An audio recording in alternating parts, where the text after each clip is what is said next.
Part 1. Fundamental facts you should know about worry. Chapter 1. Live in day-tight compartments.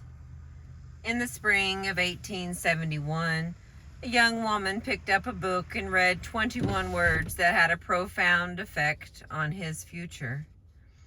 A medical student at the Montreal General Hospital, he was worried about passing the final examination, worried about what to do, where to go, how to build up a practice, how to make a living.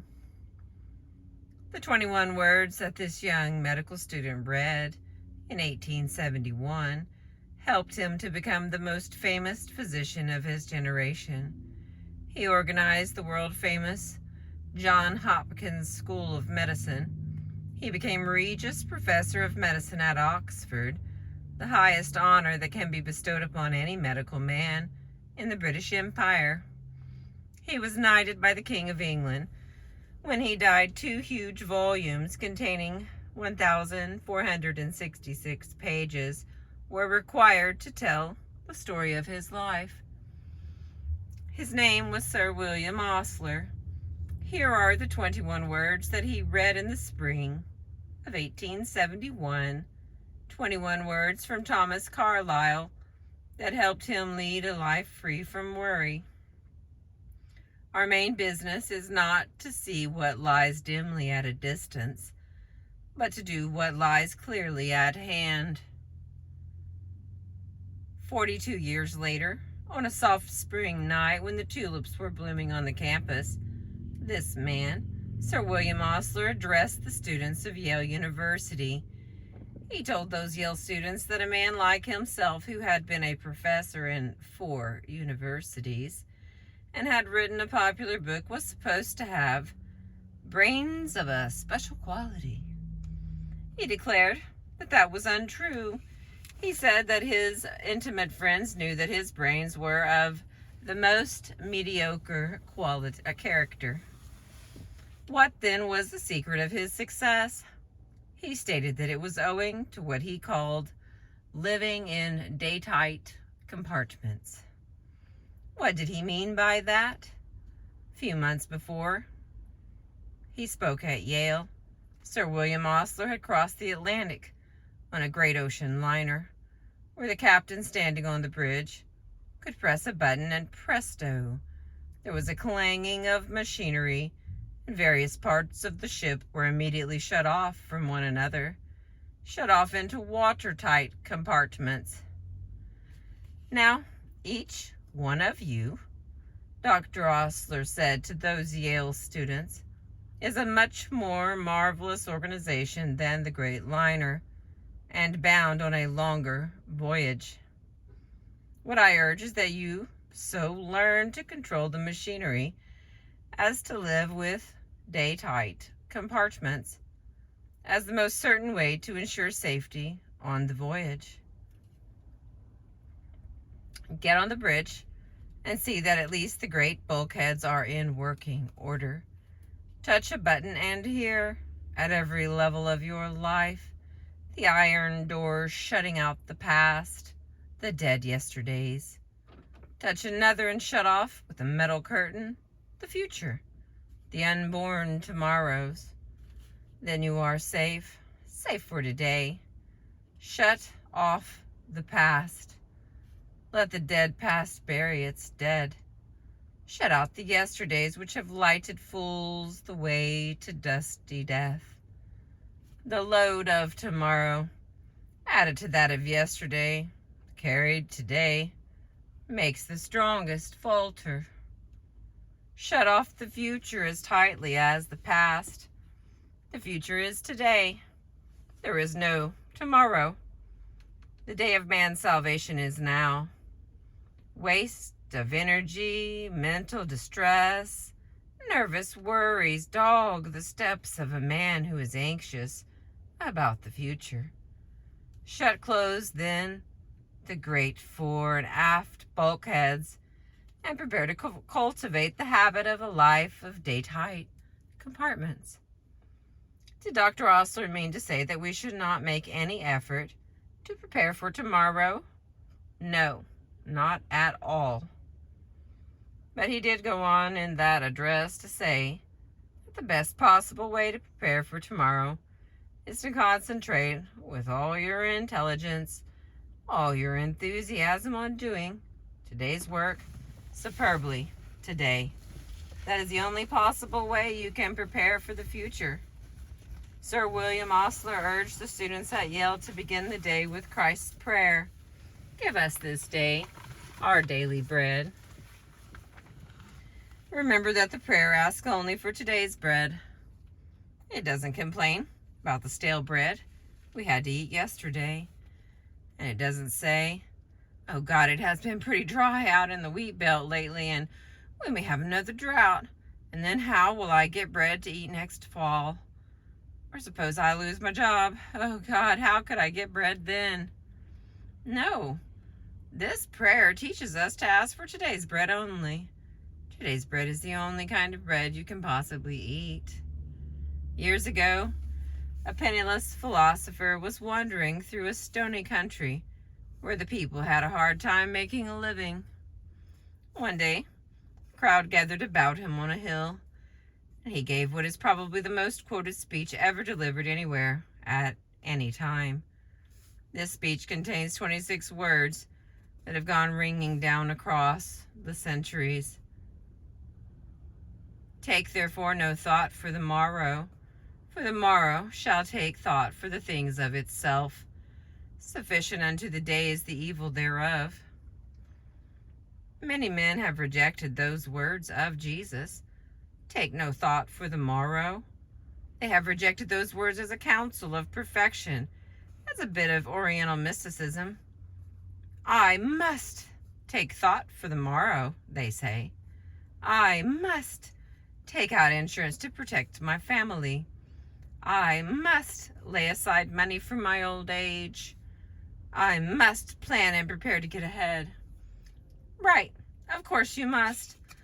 The truth is that those words of Jesus, translated over 300 years ago, do not mean today what they meant during the reign of King James. 300 years ago, the word thought frequently meant anxiety. Modern versions of the Bible quote Jesus more accurately as saying, have no anxiety for the tomorrow. By all means, take thought for the tomorrow, yes. Careful thought, planning, preparation, but have no anxiety. During the war, our military leaders planned for the morrow, but they could not afford to have any anxiety. I have supplied the best men with the best equipment that we have, said the Admiral Ernest J. King, who directed the United States Navy, and have given them what seems to be the wisest mission. That's all I can do. If a ship has been sunk, Admiral King went on, I can't bring it up. If it is going to be sunk, I can't stop it. I can use my time much better working on tomorrow's problems than by fretting about yesterday's. Besides, if I let those things get me, I wouldn't last long. Whether in war or peace, the chief difference between good thinking and bad thinking is this. Good thinking deals with causes and effects and leads to logical, constructive planning. Bad thinking frequently leads to tension and nervous breakdowns.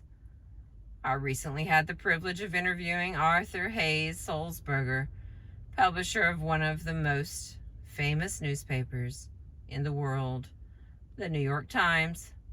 Mr. Sulzberger told me that when the Second World War flamed across Europe, he was so stunned, so worried about the future, that he found it almost impossible to sleep. He would frequently get out of bed in the middle of the night, take some canvas and tubes of paint, look in the mirror, and try to paint a portrait of himself. He didn't know anything about painting, but he painted anyway, to get his mind off his worries. Mr. Sulzberger told me that he was never able to banish his worries and find peace until he had adopted as his motto 5 words from a church hymn. One step, enough for me. Lead kindly light, keep thou my feet. I do not ask to see the distant scene. One step, enough for me. At about the same time, a young man in uniform, somewhere in Europe, was learning the same lesson. His name was Ted Benjamin of 5716 New Home Road, Baltimore, Maryland, and he had worried himself into a first-class case of combat fatigue. In April 1945, writes Ted Benjamin, I had worried until I had developed what doctors called a spasmodic transverse colon, a condition that produced intense pain. If the war hadn't ended when it did, I am sure I would have had a complete physical breakdown.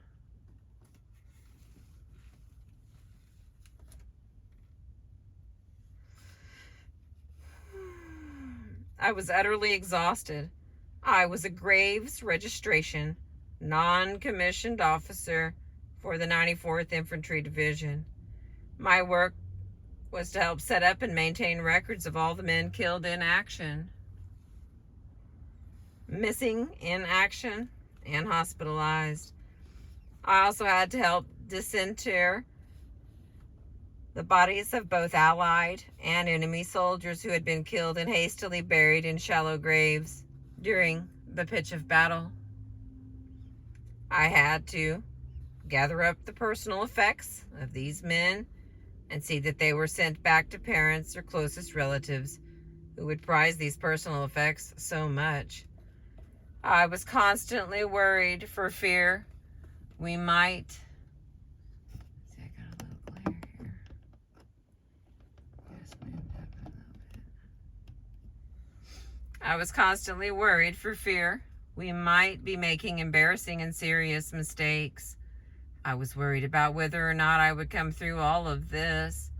I was worried about whether I would live to hold my only child in my arms, a son of 16 months, whom I had never seen.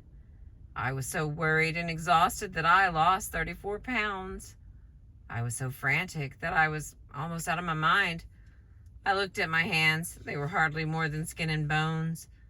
I was terrified at the thought of going home a physical wreck. I broke down and sobbed like a child.